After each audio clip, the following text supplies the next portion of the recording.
Well, I did an English degree, had absolutely no idea what I wanted to do when I left really, and went and did work experience at my local paper, which was in Buckinghamshire. Loved that pretty much from day one. Really loved being in the newsroom, loved talking to people, loved writing, wanted to do it, but got slightly bored of doing a week's work experience somewhere and then going somewhere else, proving that I wasn't stupid and could do more than photocopying, and did a little story, and then it was the end of the week and I went somewhere else. So I did that for a bit, and just had a boyfriend at the time who was based in California, and went to visit him. And around sort of north of California, around San Francisco and Silicon Valley, there was just so much happening. So many newspapers, so many magazines, sort of little free sheets and all kinds of stuff. So I thought I'd try getting an internship over there, which I did, and I went and was a reporter for a tiny local paper in California for about 6 months or so. And then came back and did the City course, diploma in journalism, and then went to the Telegraph and started doing shifts, mostly with the communities team and blogs, always online, but sometimes breaking news and sort of mixture of things, and gravitated towards Shane Richmond and the communities team, and have been there about 2.5 years. And as of August this year, I became communities editor in August, so that's kind of what I've done. I've also done a lot of photography, so my other big thing is photography. I did quite a lot for a magazine in India, and it took me from being keen on photography and sort of generally quite arty but not particularly serious about it to starting thinking about photojournalism much more. And when I'd been at Telegraph for a while, and Shane was saying he didn't have a photo blog, and I sort of said, oh well, I could do one. So I've done the photo blog there for about nearly a year and a half now. So I kind of have a dual view of communities, I guess, partly managing communities across the Telegraph and being involved with My Telegraph, which is where readers can blog. I actually started at the Telegraph the week My Telegraph launched, so we've kind of grown up together, and a lot of my time is spent interacting with users in My Telegraph and then also talking to journalists about community stuff. So that's kind of general community things, and then in particular around my blog I've got my photo community, which is much more focused and is really a great playground, and I don't mean that in a sort of dismissive way, in the very best sense, that I can experiment.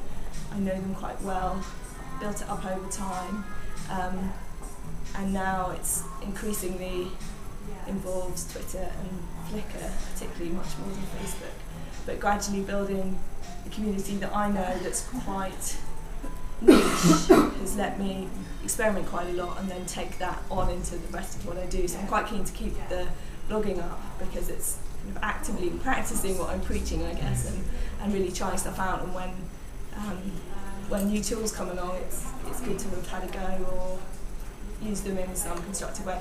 I guess I'm not particularly technical in my background, and I don't think I get excited about technology for the sake of it. I've got so many geek friends who are wonderful and can help me out when I get stuck with things, but I don't sort of get overly into things until I've seen a way for them to help me tell a story, and then I'm suddenly interested.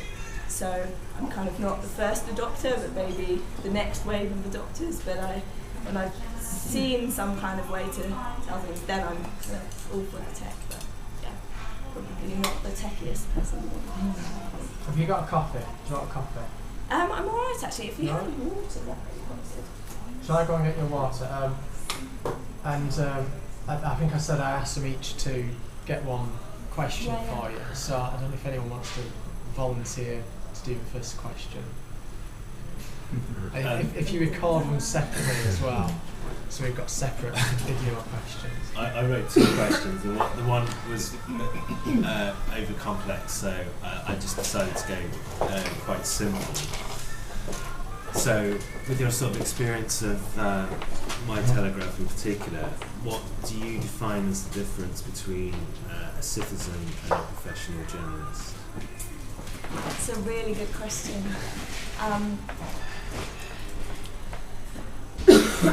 And I think almost the definitions are becoming so blurred that fitting people into one camp or another is very difficult to do.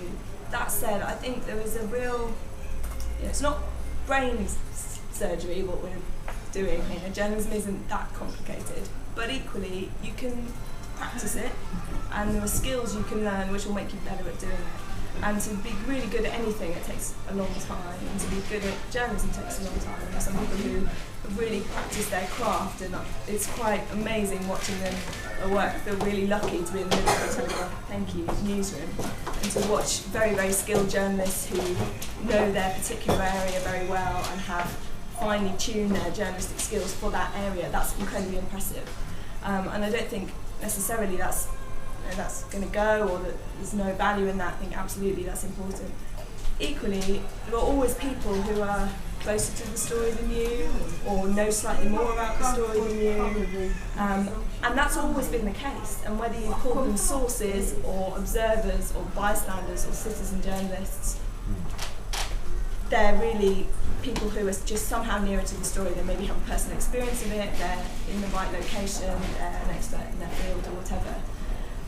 And then there's a range of people in between who increasingly are getting a little bit more serious about telling stories than just happening to be at the heart of one story, and are starting to hone those skills themselves.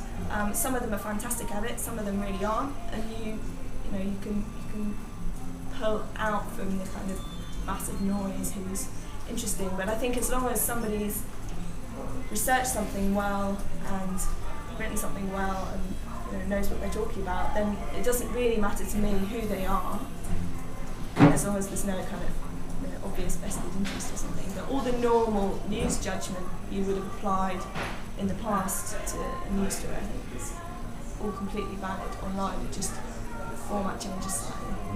And also, it's getting harder to make a living doing this. I know a lot of people who do it in their spare time, do it part-time.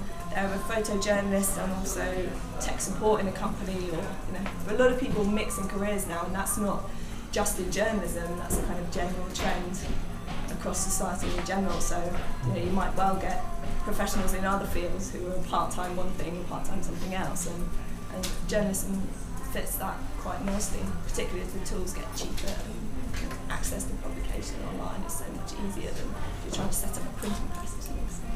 Yeah, I mean that was the beginning of my more complex question. It's the same thing, but are there any sort of contributors from My Telegraph that have kind of progressed to being actual journalists or in the pay of the Telegraph? I don't think there's anyone who's in the pay. There's stuff that comes up every now and again that we've run in the paper. But I don't think anyone's kind of progressed onto being a journalist. But I don't really see any reason why they shouldn't. I think it's partly because of